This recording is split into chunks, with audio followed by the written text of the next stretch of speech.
तो हंसी करी लोगों ने। उसकी लड़की से कहने लगे, जा देख तेरा बाप आ गया, जा देख बाकी आ गए, जा देख कितना माल ले आए इसे गाड़ियों में, इतनी गाड़ी भर भर के ले आए। रोने लगी बेचारी देख के। और रिश्तेदार नातेदार थे, उनको अच्छे अच्छे कमरे, अच्छे अच्छे खाने, अच्छे भोजन, उनकी बड़ी सेवा हो रही। उसका बाप था, उसको चाह पानी की भी नहीं पूछी। एक फूटे से घर में बता दिया, यहाँ बैठ जाओ, ये धुआं लगा लेंगे सारी रात, यहाँ चिमटा बजाए जाएंगे, तारा बजाए जाएंगे, कौन पूछे। लेकिन जब बात का टाइम आया, उन्होंने याद करा, जब नरसिंह जी को याद आई, कहने लगे मेरी लाज मालिक आपके हाथ है। बस जैसे बरसात होनी शुरू होगी। कहने लगे बोलो क्या मांगते हैं। जो उन्होंने कही उनसे 1000 गुना चीज उनके घर में आंगन में इतना भर दिया, लोग उठा उठा के भागने लगे। देख देख के सब दंग और हैरान रह गए। ये तो सिर्फ वो रोचक बड़ा अच्छा गाना है, इसलिए वो आपको समझाया बताया, नहीं तो वास्तविकता तो इस चीज की जो मैं बताना चाहता था आपसे, कि सच्ची प्रीति जब प्रभु से हो जाती है तो इंसान को कुछ करने की जरूरत नहीं रहती। हम डरते हैं, हमारा विश्वास हमारे ऊपर से भी हट जाता है। सच्ची प्रीति जो जोड़ लेता है वो उसके काज अपने आप संभालेगा, उसको लाज लगती है अगर नहीं करता है तो। इसलिए महापुरुषों ने फरमाया है, तो प्रीति ऐसी करो जैसे पंछी मछली करती है। पानी अगर सूख जाएगा तो वहीं मर जाएगी, वो पानी वहीं जाएगी नहीं उस जगह से। लेकिन ऐसी प्रीति पंछी जैसी नहीं करना, जब तक तालाब में पानी है पानी पीते रहो और वहां विश्राम करते रहो, और जब पानी खत्म हो जाए तो उसको छोड़ के चलो। सच्ची प्रीति दुख दर्द पीड़ा हर हाल में, खुशी में खुशी और दुख के समय उसका साथ नहीं छोड़ते, उसके साथ ही रहते हैं। बल्कि एक कहावत आती है, एक पेड़ पर पक्षी रहते थे बहुत, और उस पेड़ को आग लगी, पेड़ को आग लगी तो पेड़ जलने लग गया। पेड़ जब जलने लगा तो पेड़ उन पक्षियों से कहने लगा कि अरे पक्षियों, मेरी तो मौत आ गई, मैं तो ना चल सकता, ना उड़ सकता, नहीं कहीं जा सकता, इसलिए मुझे तो मेरी तो मजबूरी है, मैं तो चलूंगा। लेकिन आप तो उड़ के जा सकते हो, अपनी जान बचा लो, उड़ के जाओ, चले जाओ कहीं दूसरी जगह। बोले सारी जिंदगी हमने आपके पत्ते गंदे करे, इन पर बेट करी, पेशाब किया, सारी जिंदगी आपसे पनाह पाई, सर्दी में, गर्मी में, बरसात में आपने हमारी रक्षा की। हमारा ये फर्ज नहीं बनता कि अब आपको छोड़ के चले जाए। अब तो हमारा धर्म यही है कि आपके साथ जल के मर जाए। ये होती है वफादारी, ये होती है सच्ची प्रेम की कहानी।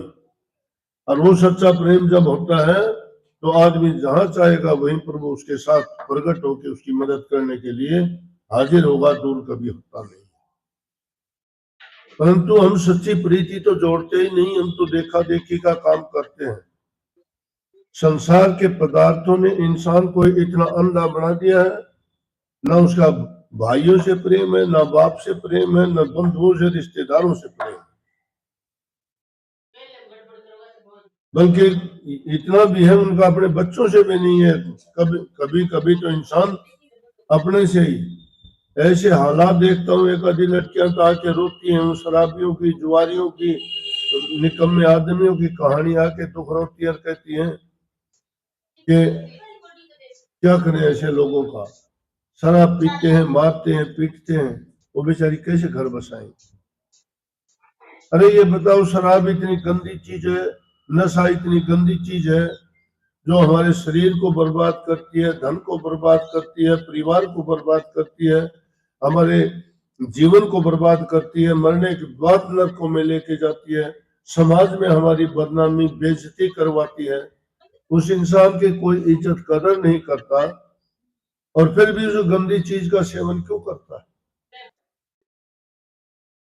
उस गंदी चीज के लिए कितना बड़ा पाप करता है, बच्चों को कष्ट देता है, इसको कष्ट देता है,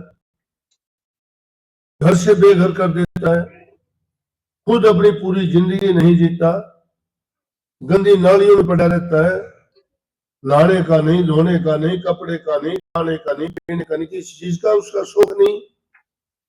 तो ऐसी गंदगी भरे जीवन को जी के इंसान क्या अपने आप को बड़ा बनाता है, अच्छा मानता है?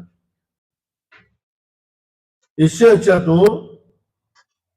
कम से कम घर में रह ले, चाहे वो कुछ भी ना करे तो भी इन माताओं में शक्ति है, उसको कमा के भी खिला देंगी, उसकी सेवा भी करेंगी।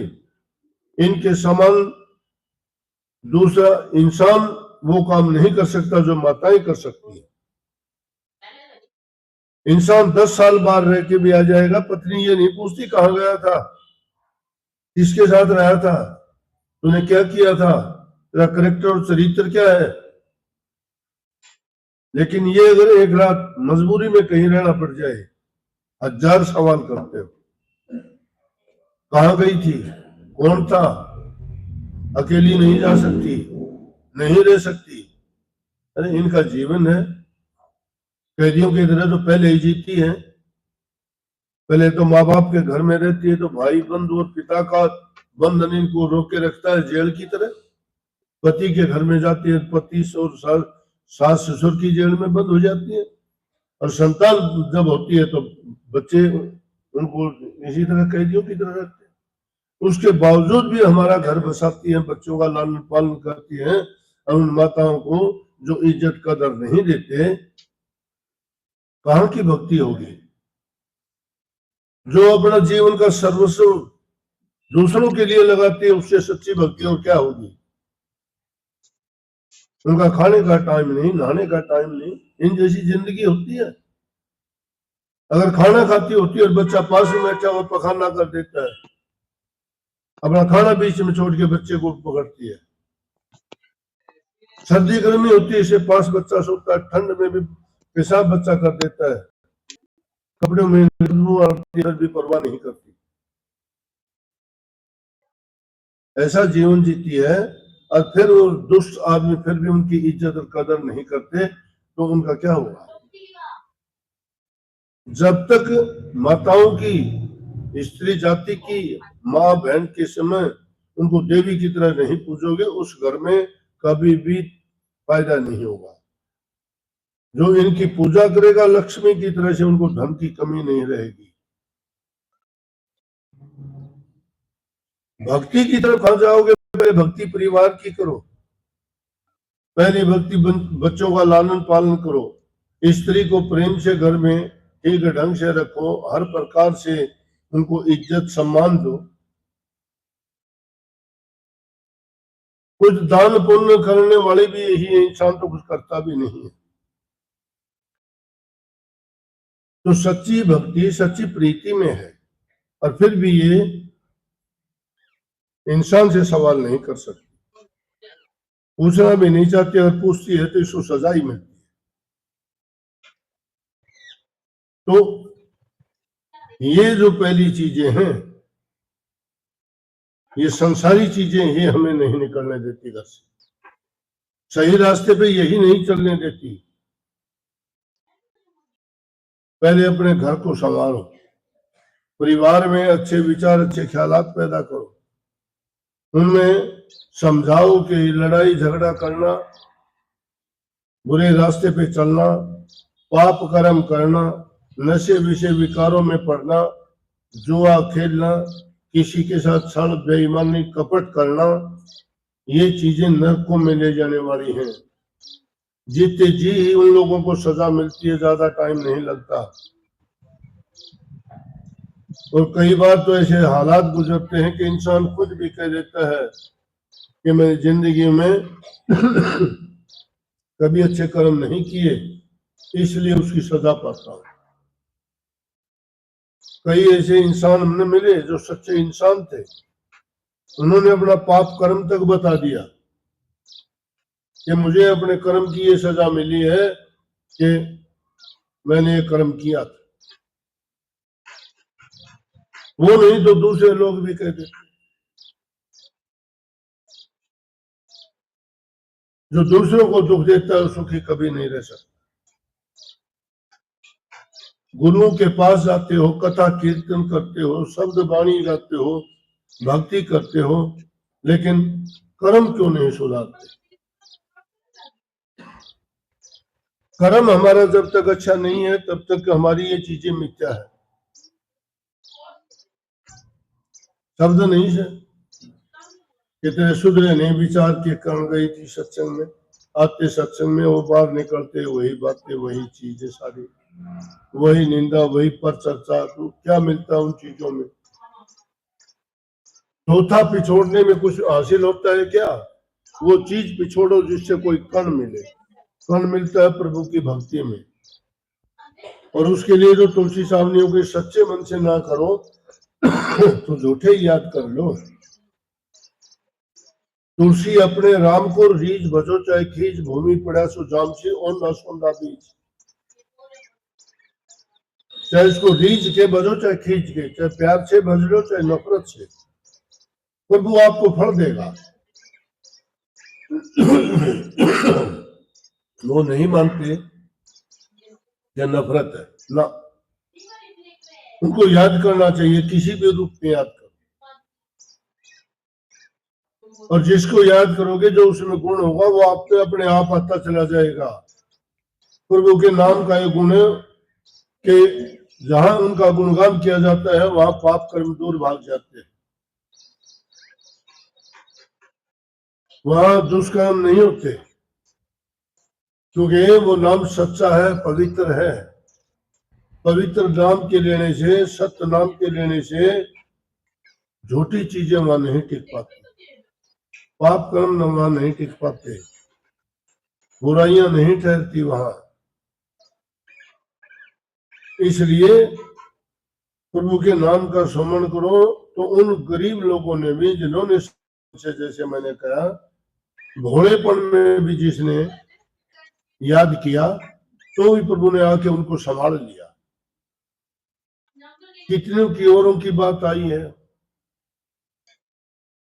इसी तरह से एक राजस्थान में पुल्ली बाई हुई है, बड़ी सी और नीची जाति में, लेकिन भगत नहीं है,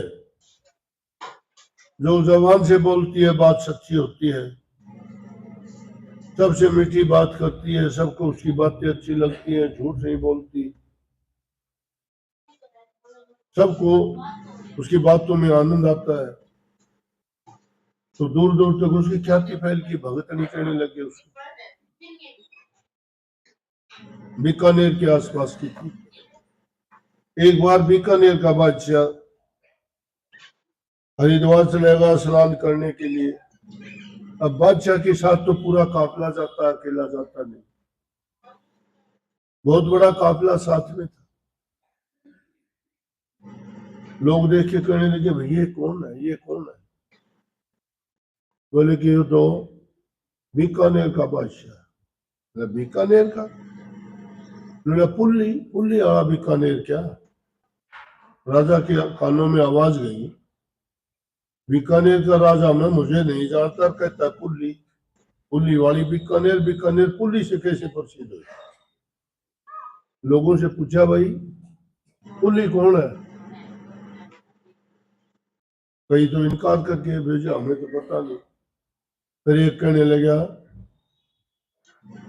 बोला जी पुल्ली बाई है, एक भगत नहीं है, ऐसे ही है, गांव की है, नीची जाति की है, लोग भक्तनी भक्तनी कहते हैं, हमेशा वो प्रभु के बारे में भजन गीत गाती रहती है। तो छोटे दिमाग के इंसान छोटी बात किया करते हैं, जो विशाल हृदय वाले लोग होते हैं वो अच्छी तरह बात को सोच के ही बोलते हैं। राजा कहने लगे ऐसे तो नहीं भाई, जो वापिस चले तो उसको बिलवाना। ठीक है, स्नान करके कुछ दिन के बाद जब वापिस पहुंचे, राजा को याद आई, बोला अरे मैंने कहा था उसको ढूंढो भाई। लोगों ने पता किया, ढूंढ ढांड के उसको लेके, तो कहने लगे जी पता कर लिया। बोला उसको लेके आओ। भगत तो निर्भय होते हैं, उनको जरूरत नहीं। बोले पुली क्या हाल चाल है? बोला ठीक ठाक। बोले तो राजा ने तुझे याद किया है। बोला राजा का मेरा क्या मेल? वो राजा मरंक। बोला वो मिलना चाहता है तो मिलना चाहता है, राजा को आना चाहिए था, मैं क्यों जाऊं? क्यों मिलना चाहता? बोला ये तो पूछ ले क्यों मिलना चाहता है? बोला वो गरज उसकी होगी, मेरी गरज नहीं। जाके राजा से बता दी। बोला वो तो इनकार कर गई। बोला क्यों, क्या हुआ? बोला वो कहने लगी कि राजा को गरज होगी, राजा मिल लेगा। हैरान हो गया राजा, राजा से तो सब मिलना चाहते हैं। बोलो भाई कोई अनूठी चीज है, जरूर मिलांगे, चलो। प्रोग्राम बना के गए तो राजा के साथ तो अंगरक्षक और बड़े लोग साथ गए। तो उस टाइम पे गए तो उसने की तैयारी करनी थी। आज के जमाने में तो अगर कोई छोटा मोटा लीडर आओ तो भी इतनी तैयारियां करते हैं। वो अपने जहाँ वो होता है ना बाड़ा, बाड़ा उसको बोलते हैं जिसमें गोबर गाबर डालते हैं, गाय भैंस पशुओं को बांधते हैं, उसमें वो गोबर थापने लगे।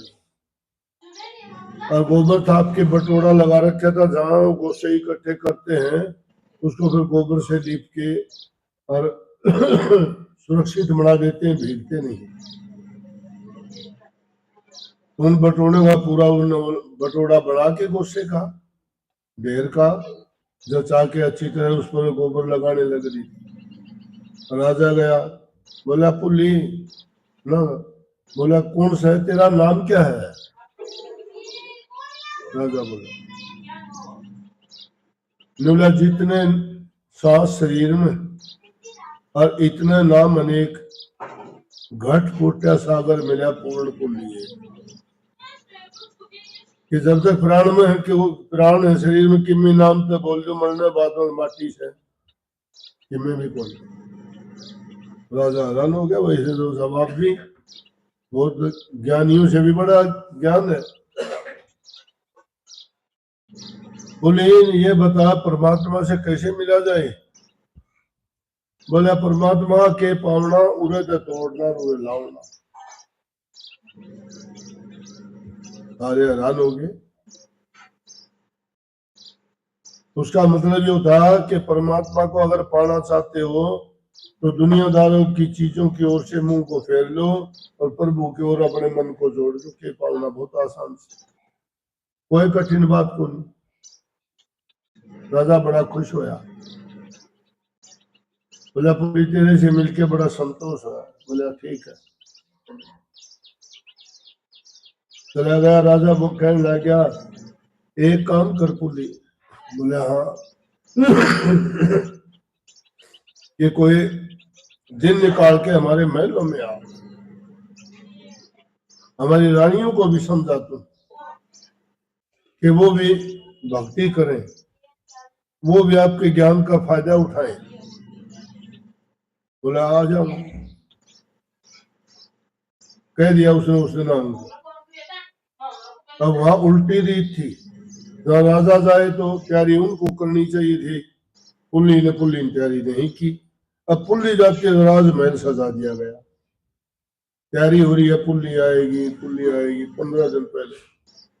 रानी भी हैरान, नई नई साड़ी सूट मंगवाए, नए नए गहने बनवाए, बड़े हार श्रृंगार सारी रानियों ने करे, कुर्सियां लगा दी गई, पूरा महल सजा दिया चकाचक। पूरी पाटा लहंगा पहन रही, पाटी से चुनड़ी सिर पर पड़ी, और जिस जाना था उसने जब महल में गई और जहां वो रानियां बैठी थी, जहां उनसे मिलना था, वो देखा तो देख लिए, हंस पड़ी। बोले ये है वो, 15 दिन हो गए, पुल्ली आओगी पुल्ली आओगी, या पुल्ली। बोला कपड़े देख इसके, शक्ल देखो इसकी, क्या की पुल्ली है। आगे बैठ गई, बैठ के बोला सुना के भी के सुना, कहने लगे ये इंसान का चोला है जिसको इतना संवारते सजाते हो,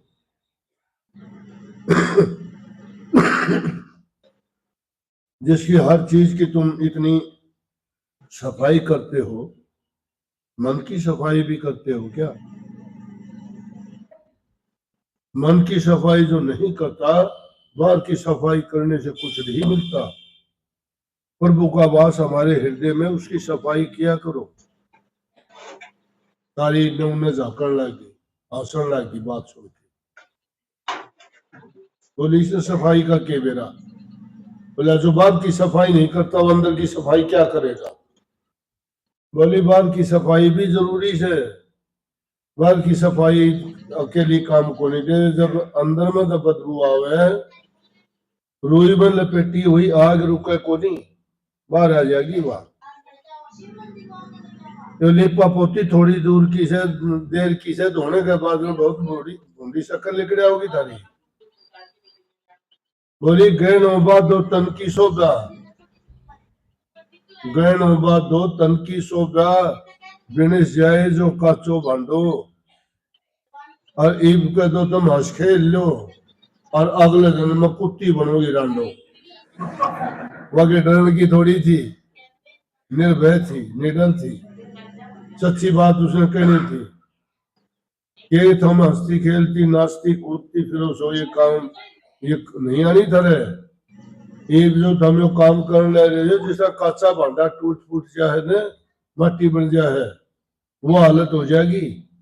लेकिन यो खेल ईब ईब का से, जो ईब कर्म करते हो ने,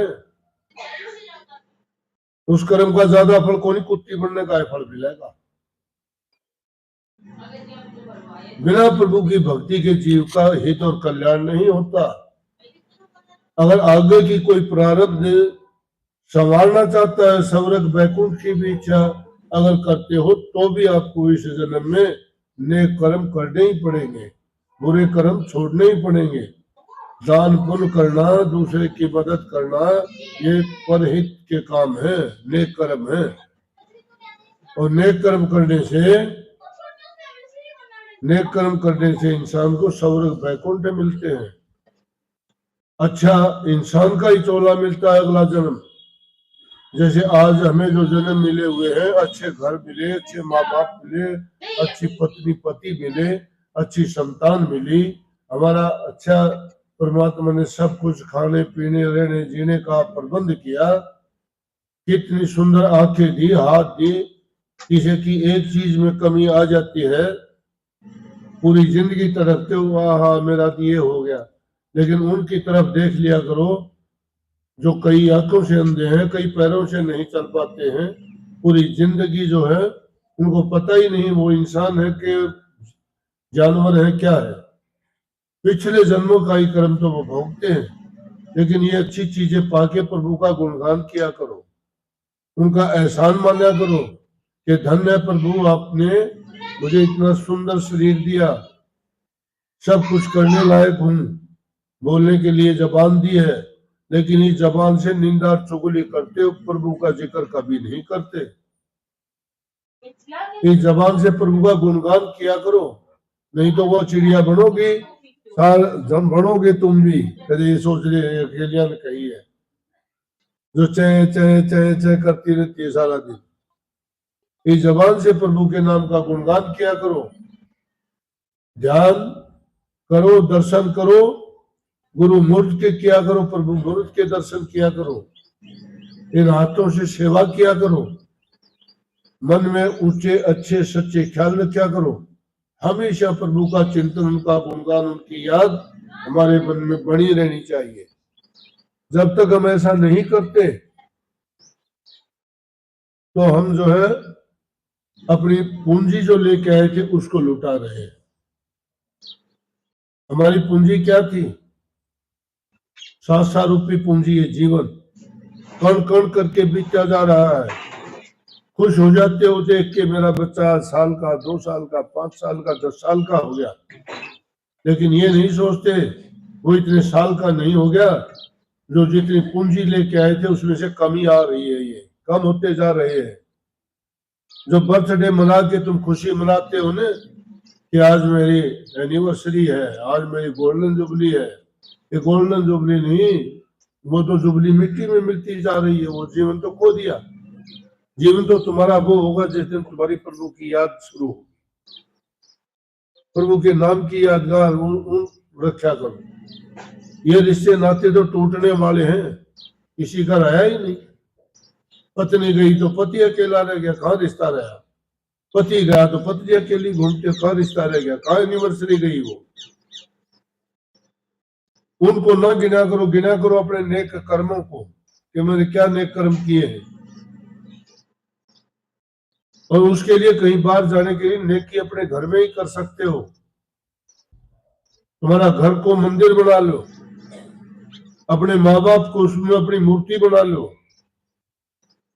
मुर्दा मूर्ति की बजाय वो जिंदा मूर्तियां हैं, उनकी पूजा किया करो, उनकी सेवा किया करो, उनसे प्यार किया करो, उनसे मीठे बोला करो। जो उनकी सेवा करता है उनसे आशीर्वाद लेता है, सुबह उठ के सर्वप्रथम उनके पैर छू के उनसे आशीर्वाद लिया करो। वो प्रसन्न मन से जो तुम्हें आशीर्वाद देंगे फलीभूत होगा, देख लेना। ये मैं गारंटी से कहता हूँ। अरे हमने तो वो देखे हैं, जमींदार आदमी भी ये धरती माता में से अन्न पैदा करके खाता है, वो भी जानता है, वो भी एहसान मानता है, तो ज्यादा ज्ञान नहीं जानता, लेकिन इतना जानता है धरती माता की मैं पूजा करूंगा, देगा, करता है पूजा। किसान उसमें हल चलाता है, ये उसकी पूजा है, ये उसकी सेवा है, ये उसकी भक्ति है, ये उसका चिंतन और सुमरण है। जब अन्न पैदा करता है तो सुबह उठते ही मैंने किसान आदमियों को खाट से पहले उठे नहीं, जमीन में हाथ लगा के मत्थे लगाते, सर्वप्रथम मत्था टेकते हैं धरती माता को, इसको माता कहते हैं। तो माँ बाप ने हमें सब कुछ दिया है, जिससे सब कुछ पाया है, और उसकी इज्जत कदर नहीं करते, क्या मिलेगा?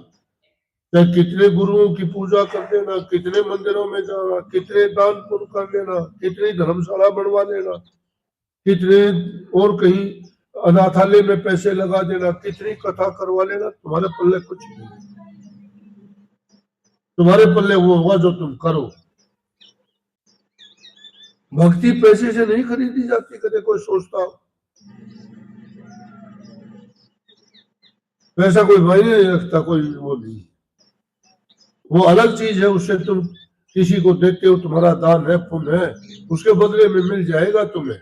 लेकिन जो काम तुम्हें माँ बाप की सेवा में मिलेगा, घर परिवार में सुख शांति रखने से मिलेगा,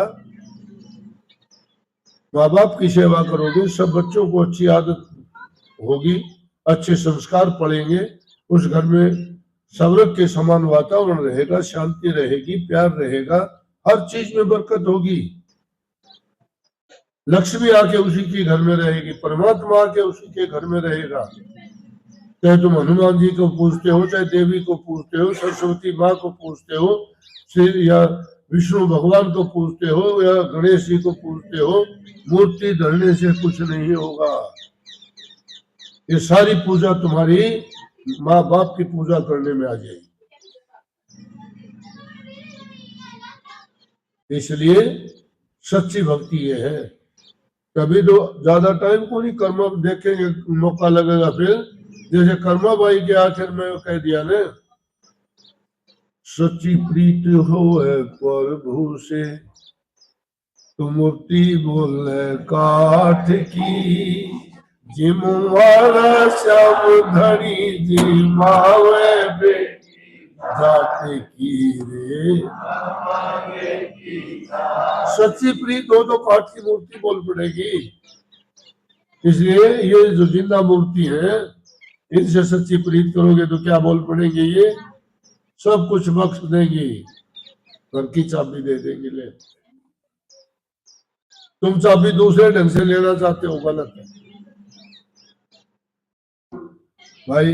अच्छा करोगे अच्छा पाओगे, सारे काम करो, लेकिन प्रभु के नाम को कभी ना भूलो। नाम का सुमन दोनों वक्त जरूर किया करो। तुम्हारा हित, तुम्हारा कल्याण, तुम्हारी भलाई और सुख शांति, लंबी उम्र, तंदुरुस्ती चाहते हो, रोग बीमारी से बचना चाहते हो, सुखी जीवन जीना चाहते हो, तो दोनों टाइम नाम भक्ति जरूर किया करो, प्रभु को जरूर याद किया करो। सबको बहुत बहुत आशीर्वाद। राधा